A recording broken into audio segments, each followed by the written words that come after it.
akur kajen gugu mage camat bupati jeung kiai sapanggung rejeng dengan tujuan anu sarua pitayun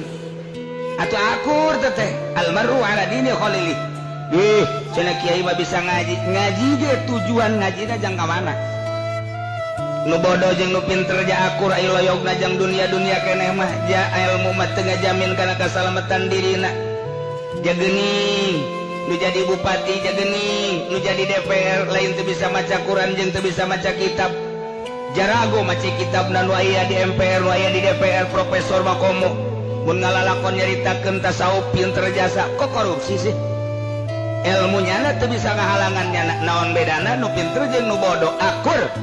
bedana nu pinter mah bisa ngadalil nu bodoh mah henteu ketika ditanya maksudna jang meuli apan-sapan sakena akur bae